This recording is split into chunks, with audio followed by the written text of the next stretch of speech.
Hi everyone, my name is Janet Diaz, and this is my presentation on Chapter 10 of the book titled Interpersonal Communication in Close Relationships.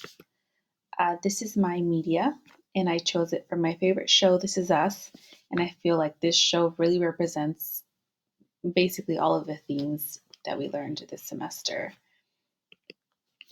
And I chose this chapter because we all have close relationships, and I think that things that we learned in this chapter, which we didn't cover as a class, but I read it on my own, will really help us in our close relationships. So there are different types of close relationships, personal, family, friends, romantic.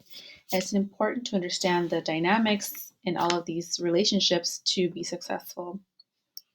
So I think it's very important. And I'm going to focus more on the family close relationship as shown in my clip. So the first term is called family communication pattern. So there are 4 different patterns mentioned in this chapter. The one specifically seen in this clip is called a pluralistic pattern. So in this communication style, it is open and unrestrained.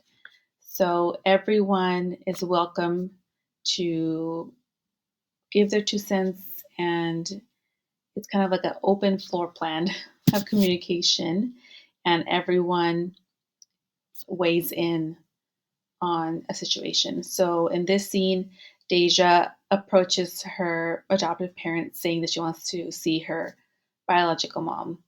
And then Randall says, yeah, we can do that. And then Beth says, okay, let's see how we can do this. And they welcome it with open arms. And in my personal life, this reminds me of my fiance's family. Him and his 3 siblings are very, very close, and they're always talking about, each other's lives and always giving advice to each other and seeing how they can help each other. Second term seen in this clip is called the family system, which is, we all have a family system. We are all individuals who are interdependent, and a family system adapts together and influences each other as well. So in this scene, Beth and Randall, so Deja wanting to see her parents influences how Beth and Randall will then handle the situation. So then Beth and Randall each have their own idea and their schedules of how they're going to take Deja to see her mom. So, they are interdependent and their decisions influence each other.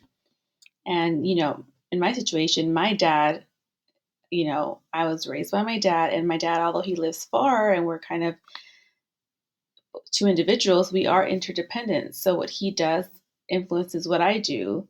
He moved away, so then that influences me going over there to see him. And third is conversation orientation. So this is how open families are to talking. There is low conversation orientation, not really open to talking, and high conversation orientation, very open to talking.